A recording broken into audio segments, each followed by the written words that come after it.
भाइको दाजुभाइहरू यहाँ टट्ट दुईजना दाजुभाइ बसेर खाँदैछौँ चिसो चिसो गार्डनमा होइन। अब आएर छुट्टीको दिन अरू बेला त 6 दिन ड्युटी जानु परिहाल्यो।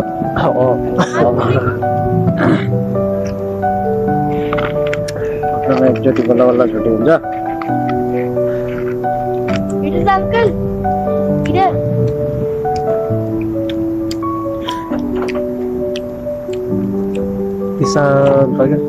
शान्त टक्क सिधै हावा चल्दैछ। साँझको मौसम हप्तामा 6 दिन भनौँ न होइन। मर्ने गर काम टेन्सन यो त्यो भन्यो भने होइन एक दिन चाहिँ मजाले चाहिँ बस्नु पर्यो। टेन्सन फ्री हुन्छ। चट्ट कुरा मिल्ने साथीभाइ सँगै भएर होइन टक्क बस्नु पाएपछि आनन्द अर्को मजा आउँछ। नत्र टेन्सन भयो जतिखेर पनि भइरहन्छ नि त टेन्सन है। अब के भन्छ तिम्रो तर अघि मैले जस्तो भनेअनुसार अब अघि कुरा भयो नि इन्भाइरोमेन्ट पहिलाको भन्दा लास्टै है अहिले साउदीमा धेरै चेन्ज भएको नि। धेरै धेरै पहिला यतिखेर बाहिर बस्दाखेरि अब हेर्दाखेरि घाम चर्को नलागे भयो भने तिम्रो एक किसिमको त्यो हप्प हुन्थ्यो क्या होइन त्यो तातो तातो हावा चले जस्तो पसिना पसिना हुने। अब अहिले हेर्दा ठ्याक्क नेपाल जस्तो यहाँ पुगेर हिँड्दै आयौँ केही हुने भन्नु नत्र पसिना पसिना हुन्थ्यो नि त्यहाँ पुगेर हिँड्ने। अनि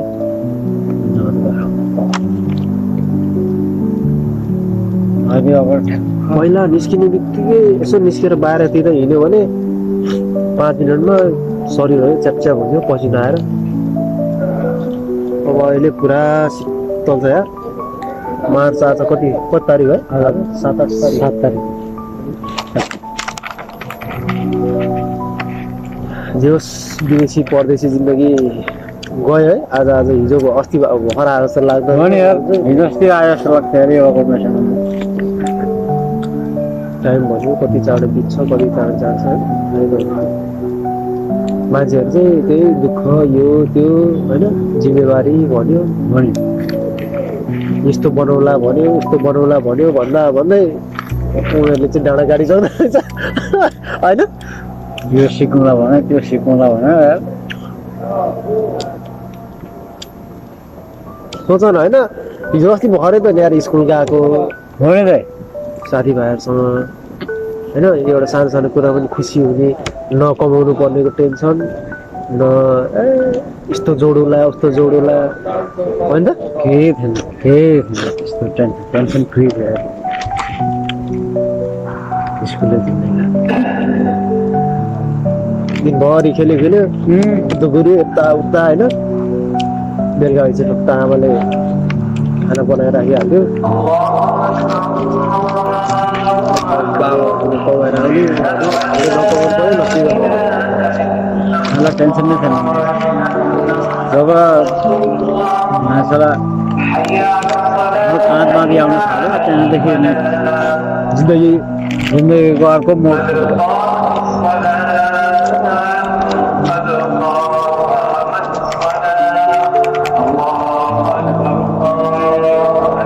त्यतिखेरको चाहिँ अलिकति अब त्यो जिम्मेवारीहरू नहुँदा सोच्नुपर्ने नहुँदाखेरि पैसा भनेपछि कमाउनु पर्छ भन्ने नपर्दाखेरि चाहिँ अर्कै रमाइलो लाग्दो रहेछ। अनि यतिखेरको पनि अब नराम्रो त होइन ठिकै हो तर पनि अब एक किसिमले अब अहिले त हाम्रो त अब त्यो हाम्रो लागि मेन कुरा भनेको फ्यामिलीहरू साथमा हुँदैन नि त। अनि फ्यामिली आफ्नो अब बुढी बच्चा बाउ आमा सँगै नहुँदाखेरि चाहिँ अनि हल्का फुल्का कमाइ त राखेको छ ठिकै छ होइन। हाम्रो आफ्नो योग्यता आफ्नो पढाइ अब आफ्नो स्किल हेर्दाखेरिसम्म यतिकै स्यालेरी ठिकै हो होइन। मान्छेहरू अहिले पनि 14-15 मान्छे कति होइन लाइन लाएर बसिरहेको हुन्छ नेपालमा। पुरै कम्पिटिसन छ अहिले लास्टै कम्पिटिसन छ। अब तिम्रो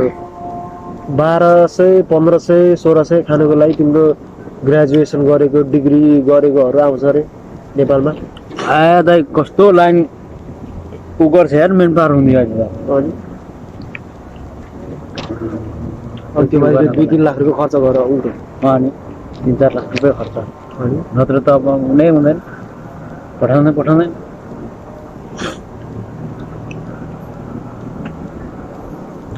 एक किसिमले कोही पनि खुसी चाहिँ नभए क्या है। अब कोही साल 12-1300 गर्दा पनि ऊ पनि आफ्नै तालको दुःख छ तर पनि पुगी चाहिँ रहेको छ क्या फेरि पुगिदिएर आयो अब हाम्रो अहिले होइन 25-3000 हुँदा पनि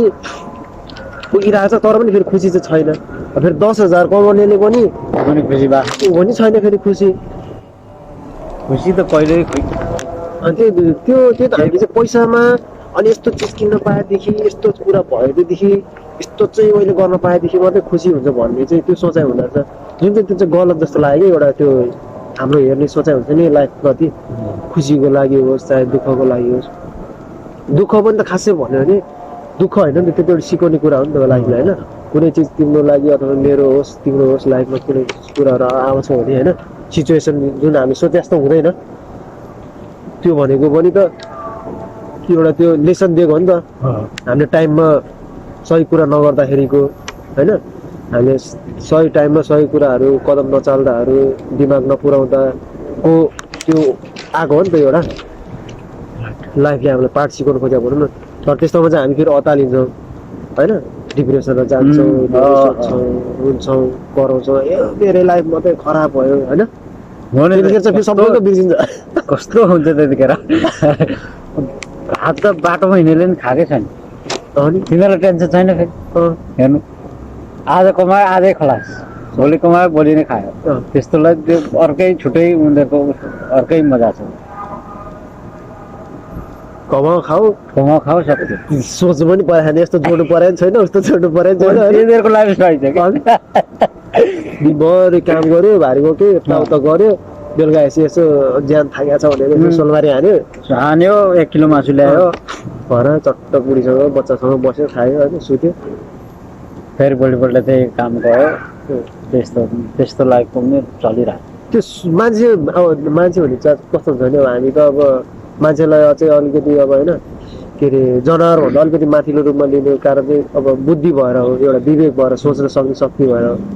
अब हाम्रो सोच्न सक्ने यही शक्तिकै कारणले गर्दा चाहिँ हामी फेरि दुःख पनि हामी धेरै सोचेरै पाउने हो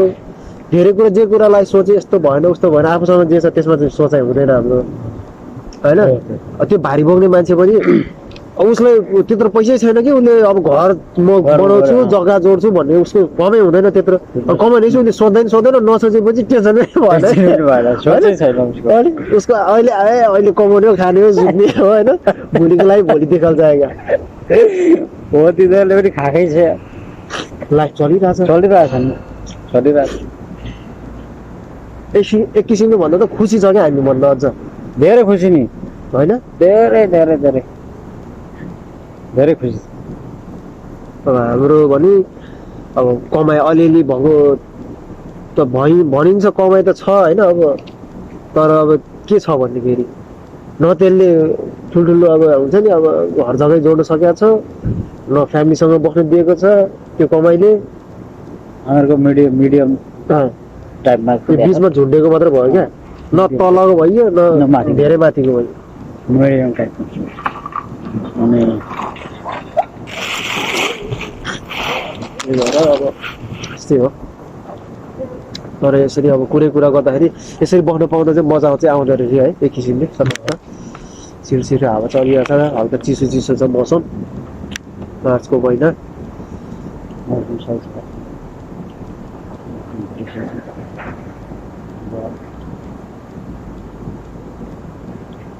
कमस्ता फेरि चमक्कै भइहाल्ने अरे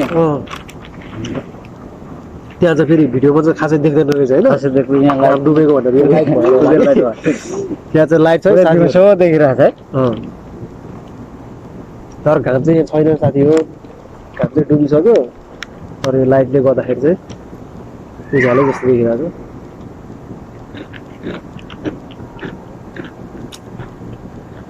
छ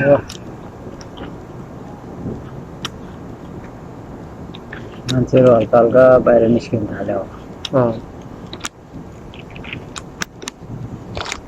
मलाई त यस्तै मनपर्छ क्या फेरि होइन शान्त शीतल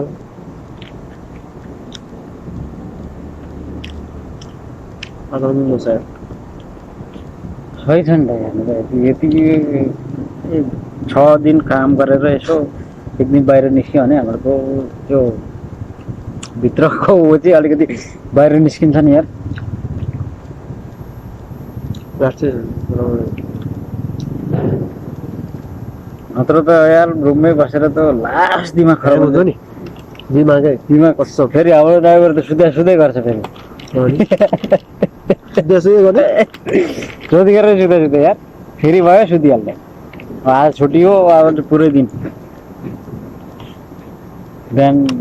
1 बजीतिर छोडेर आयो त्यसपछि आएर सुतेछ सुतिरहेको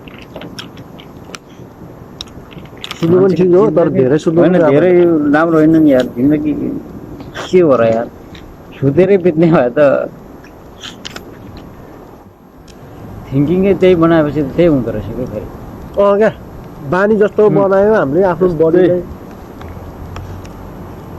त्यस्तै हुने अलरेडी किनिसकेको छ हामीले ठक्क क्यामेरा सेटअप किनिसकेको छ अब एउटा अलिकति फोन मात्रै हाम्रो नभएर अलिकति पैसाको सर्टेज भएर चाहिँ हामीले फोन राम्रो किन्न सकेको छैन त्यो पनि किनेर हजुरहरूलाई बिस्तारै गरेर होइन अनि ठ्याक्क ल साउदी अरबिया चाहिँ यस्तो रहेछ हामी बस्ने ठाउँ यस्तो रहेछ भनेर देखाउन पाइन्छ भन्ने सोच काम गर्ने ठाउँ बस्ने ठाउँ बस्ने होइन ठाउँ काम अब गर्ने ठाउँ अब सहरको एउटा सानोतिनो ठाउँहरू होइन हो नि यो पनि अब राम्रो छ नि होइन यो पनि धेरै राम्रो छ यो ठाउँ पनि सही छ अब कस्तो शीतल हावा चलिरहेको छ सरर घामसाम सबै डुबेको छ बत्तीहरू बलिरहेको छ टट्ट चारैतिर राम्रो छ जस्तो देखिरहेको ल है त ल बन्द गरिदिउँ है बन्द गर्ने